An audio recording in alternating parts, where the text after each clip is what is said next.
बिस्मिल्लाहिर्रहमानिर्रहीम। अस्सलाम वालेकुम माय डियर स्टूडेंट्स। सबसे पहले आप लोगों को वेलकम है द एक्सीलेंस एकेडमी प्लेटफॉर्म पर। डियर स्टूडेंट्स, आज हमें डिस्कस करना है पैरापेटिक स्पीसिएशन को।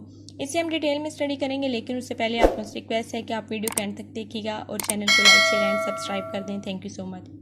पैरापेटिक स्पीसिएशन जो है ये लार्ज एरिया में स्मॉल लोकल पॉपुलेशन के अंदर होती है, जिसे डीम्स कहते हैं। डीम्स बेसिकली स्पीशीज के ग्रुप्स होते हैं। पैरापेटिक स्पीसिएशन में कोई भी फिजिकल बैरियर यूज़ नहीं होता, इसमें बायोलॉजिकल बैरियर्स यूज़ होते हैं और सेम जियोग्राफिकल एरिया के अंदर ही स्पीशीज रह रही होती हैं। Dear students, parapatric speciation basically reduce of gene flow की वजह से होता है। जब स्पीशीज एक लार्ज एरिया के अंदर रह रही होती हैं, जैसे कि यहाँ आपको दिखाया गया है नॉर्थ और साउथ, तो लार्ज एरिया के अंदर रहते हुए ये स्पीशीज बहुत देर तक एक दूसरे के साथ, जो नॉर्थ वाली स्पीशीज हैं ये इंटरब्रीड नहीं करती साउथ वाली स्पीशीज के साथ, और साउथ वाली जो हैं ये नॉर्थ वाली स्पीशीज के साथ एक लंबे अरसे तक, कई जनरेशन तक आपस में इंटरब्रीड नहीं करती। नॉर्थ वाली जो है ये अपनी एडजेसेंट स्पीशीज के साथ ही इंटरब्रीड करती रहती हैं, और साउथ वाली जो है ये अपनी एडजेसेंट स्पीशीज के साथ ही इंटरब्रीड करती रहती हैं, यानी कि करीब 3 स्पीशीज के साथ। तो इस तरह इनके दरमियान आहिस्ता आहिस्ता जीन फ्लो कम होता है, और जीन फ्लो कम होते होते बिल्कुल ही ख़त्म हो जाता है, जिसकी वजह से ये अलग अलग स्पीशीज़ बन जाती हैं। साउथ वाली जो हैं ये आपस में इंटरब्रीड करके एक अलग स्पीशीज़ बना देती हैं, नॉर्थ वाली स्पीशीज़ आपस में इंटरब्रीड करके अलग स्पीशीज़ बनाना स्टार्ट कर देती हैं। पैरापेटिक स्पीसिएशन जो है ये सेम जियोग्राफिकल एरिया में रहते हुए पोल्यूशन की वजह से होता है।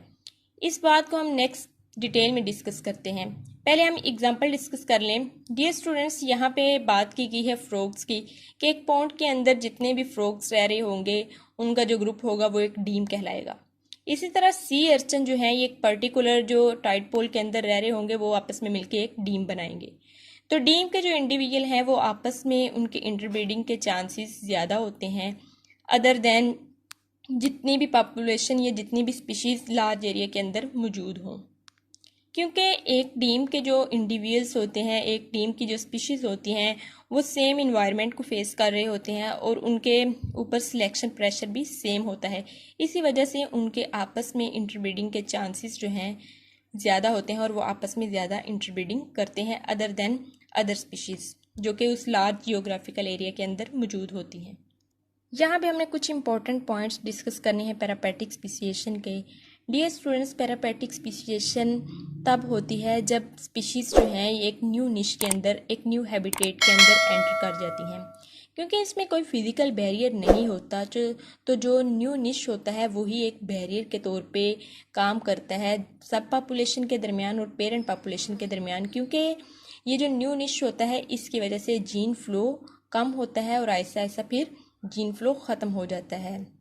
2 स्पीशीज़ जो हैं ये प्रोड्यूस होती हैं सिंगल स्पीशीज़ से, यानी कि पेरेंट पॉपुलेशन से रिप्रोडक्टिव आइसोलेशन होने की वजह से फिर पेरेंट पॉपुलेशन अलग और सब पॉपुलेशन अलग अलग, इसी तरह 2 स्पीशीज़ बन जाती हैं।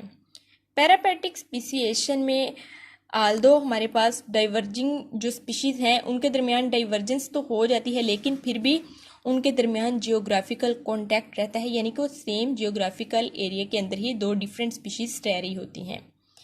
पैरापेटिक स्पीसिएशन जो है ये इन्वायरमेंट के पोल्यूट होने की वजह से बनती है। इसे एक एग्जांपल के जरिए नेक्स्ट हम डिस्कस करते हैं। एग्जाम्पल की जब हम बात करते हैं तो पैरापेटिक स्पीसिएशन ज़्यादातर फ्लाइटलेस ग्रास हूपर के अंदर, स्नेल्स के अंदर और एनिमल प्लांट्स के अंदर होती है। डियर स्टूडेंट्स, चूँकि हमने बात की कि जो पैरापेटिक स्पीसिएशन है ये पोल्यूशन की वजह से होती है, तो यहाँ पे इस बात को हम एग्जाम्पल के जरिए इलेबोरेट करेंगे। यहाँ पे आपको एक लार्ज एरिया दिखाया गया है, जियोग्राफिकल एरिया, जिसके अंदर प्लांट्स की स्पीशीज़ दिखाई गई है। ये ओरिजिनल पॉपुलेशन है, और ओरिजिनल पॉपुलेशन के अंदर डियर स्टूडेंट्स पोल्यूशन की वजह से स्पीसिएशन हो रही है। नेक्स्ट देख सकते हैं आप, ये जो प्लांट्स थे इसमें से कुछ प्लांट्स ऐसे थे जो कि माइंस के करीब थे, तो उनके दरमियान उनके अंदर पोल्यूशन आ गई। पोल्यूशन की वजह से ये जो प्लांट्स हैं इनके दरमियान सेपरेशन हो गई। तो जो माइंस के करीब थे प्लांट्स, उनके अंदर फिर इस तरह की अडेप्टेशंस हुई कि उनके अंदर इस तरह के जीन अडेप्ट हो गए जो कि टॉलरेट कर सकते थे मेटल्स को, हैवी मेटल्स को। और जो दूसरी तरफ प्लांट्स थे जिनके पास प्लूटेड सोइल नहीं थी, नॉन प्लूटेड सोइल थी, उनके दरमियान उनके पास कोई भी ऐसे जीन्स नहीं थे जो कि मेटल को टॉलरेट कर सकते। उनके पास जो जीन्स थे वो मेटल इनटॉलरेंट जीन थे। तो इसी तरह इस पोल्यूशन की वजह से जो मेटल टॉलरेंट प्लांट्स थे इन्होंने आपस में इंटरब्रीडिंग स्टार्ट कर दी, और मेटल इनटॉलरेंट जो प्लांट्स थे उन्होंने आपस में इंटरब्रीडिंग स्टार्ट कर दी सेम जियोग्राफिकल एरिया के अंदर रहते हुए। जब इस तरह करते करते उनके दरमियान जीन फ्लो जो है ये कम हुआ, मेटल टॉलरेंट प्लांट्स जो थे इन्होंने अपनी स्पीशीज़ बनाना स्टार्ट कर दी, और मेटल इनटॉलरेंट प्लांट जो थे इन्होंने अपनी स्पीशीज़ बनाना स्टार्ट कर दी। जीन फ्लो पहले तो कम हुआ और बाद में आहिस्ता आहिस्ता इनके दरमियान जीन फ्लो ख़त्म हो गया, जो कि स्पीसिएशन की वजह बना, क्योंकि इसमें ये जो प्लांट्स हैं सिर्फ अपनी करीब तरीन स्पीशीज़ के साथ ही इंटरब्रीड कर सकते हैं। तो इस वजह से इनके दरमियान फिर स्पीशिएशन हो गई, क्योंकि ये लंबे अरसे तक इनका जीन फ्लो ही आपस में नहीं हो सका। ये है एग्जांपल हमारे पास पैरापैटिक स्पीसिएशन की। यहाँ पे आप देख सकते हैं एक ओरिजिनल पॉपुलेशन है, और उसके अंदर जो ओरिजिनल पॉपुलेशन में से कुछ ऑर्गेनिज्म न्यू निश के अंदर एंटर करते हैं। जब न्यू निश के अंदर एंटर करते हैं तो यही फिर बायोलॉजिकल बैरियर के तौर पे काम करता है, यानी कि इस न्यू निश की वजह से पेरेंट पॉपुलेशन और सब पॉपुलेशन के दरमियान जीन फ्लो कम होता है, और आहिस्ता आहिस्ता स्पीसिएशन का बायस बनता है, जहाँ सेम जियोग्राफिकल एरिया में रहते हुए दो अलग अलग स्पीशीज़ बन जाती हैं। जब आप मैकेनिज्म ऑफ पैरापैटिक स्पीसिएशन की बात करेंगे तो उसमें आप सबसे पहले स्प्लिटिंग ऑफ जीन पूल की बात करेंगे कि न्यू निश की वजह से स्प्लिटिंग ऑफ जीन पूल हो जाती है। जब जीन पूल हो जाती है वो अलग अलग दो हैबिटेट्स के अंदर रहना स्टार्ट कर देती हैं सेम जियोग्राफिकल एरिया में रहते हुए, तो ये मेन काज होती है हमारे पास स्प्लिटिंग ऑफ जीन पूल की। स्प्लिटिंग ऑफ जीन पूल के बाद नेक्स्ट स्टेप में आप लिखेंगे उसमें डाइवर्जेंस ऑफ जीन पूल। फिर डाइवर्जेंस ऑफ जीन पूल होती है, नेचुरल सिलेक्शन एक्ट करती है, म्योटिक एरर हो सकता है, अदर वेरिएशंस हो सकती हैं, जिसकी वजह से फिर उनका जो पेरेंट पॉपुलेशन है उसका जेनेटिक मेकअप बिल्कुल अलग हो जाता है अपनी सब पॉपुलेशन से।